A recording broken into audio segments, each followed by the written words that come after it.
کیا کیا جی، استعمال تو کریں؟ اس میں جو علاماتی جو آپ ٹریٹمنٹ کریں گے، سب سے پہلے تو آپ اس کا پھٹکڑی کا 5% سولوشن بنا لیں پانی میں، یا اس کا 5% جو کاشن پر مینڈیٹ ہے اس کا سولوشن بنا لیں، تو اس سے جو ہے اس کے چھالے جو ہیں منہ کے یا کھروں کے یا کھروں کے وہ آپ صاف کر سکتے ہیں۔ اس کے ساتھ آپ سمٹومیٹک ٹریٹمنٹ میں یعنی کہ جو بیماری میں علامات آ رہی ہیں اس کی بنیاد پر جو آپ اس کا علاج کریں گے، اس میں آپ اینٹی بایوٹک بھی استعمال کر سکتے ہیں، جس میں موکسیسیلین ہے یا آکسفورڈ ایل اے ہے، آکسیٹیٹراسائیکلین، صبح میں پن ڈرگ جو ہے وہ زیادہ تر پریفر کی جاتی ہے، ترجیح دی جاتی ہے۔ اس کے ساتھ جانور چونکہ اسٹریس میں آ جاتا ہے، دباؤ میں آ جاتا ہے، تو اس کے لیے آپ ملٹی وائٹامنس یا انجیکشن جو ہیں وائٹامن A کے وہ بھی آپ اس کے انجیکشن جو ہے اینیمل کو لگا سکتے ہیں۔ اس کے ساتھ چونکہ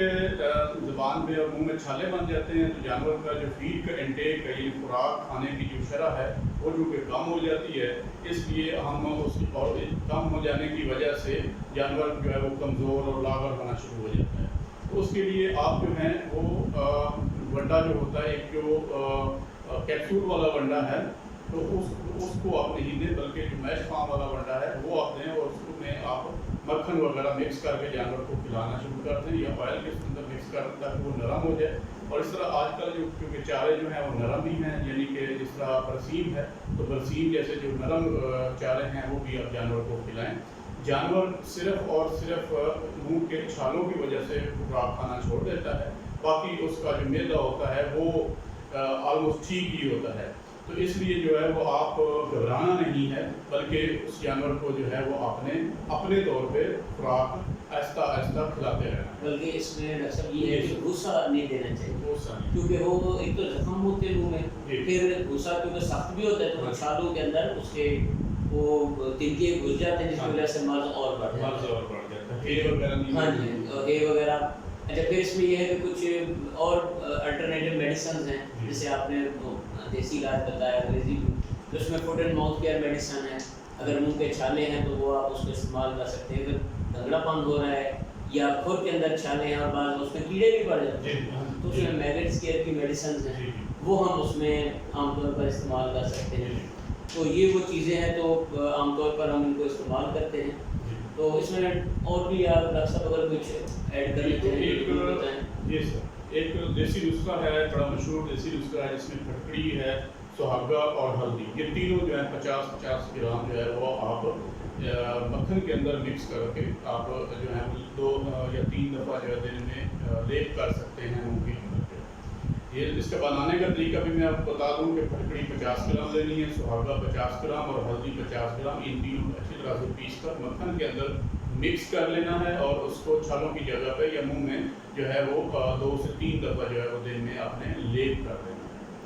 تو گلیسرین یا کاربولک ایسڈ کا بھی آپ استعمال کر سکتے ہیں، اس میں آپ میٹھا تیل یا سرسوں کے تیل کے اندر جو ہے وہ گلیسرین یا کاربولک ایسڈ کا 10% محلول تیار کر کے بھی آپ دن میں 2 دفعہ استعمال کر سکتے ہیں۔ تو نیلا توتھا جو ہے کھروں کے لیے، نیلا توتھا آپ 2% سولوشن بنائیں گے، 2 گرام آپ نیلا توتھا لیں گے، اس کو 100 گرام پانی میں مکس کر کے اچھی طرح محلول بنائیں گے، اور اس کو کھروں پر لگائیں گے، کھروں کو اس سے واش کریں گے، ڈپ کریں گے، تو اس طرح سے جو ہے کھروں کے جو چھالے ہیں وہ بھی دور کیے جا سکتے ہیں۔ تو اس میں ڈاکٹر صاحب میں یہ ایڈ کروں گا، کیونکہ یہ آپ کو پتہ ہے وائرس کا مرض ہے، تو اس وقت ہمارے پاس جو ویکسینز ہیں وہ BRA کی ویکسین ہے اور ایک FAO کی ویکسین ہے۔ تو میں اپنے فارمرز بھائیوں سے بھی گزارش کروں گا کہ وہ اپنے قیمتی جانوروں کو بچانے کے لیے مرض سے پہلے سال میں 2 سے 3 دفعہ یہ ویکسین لازمی کریں،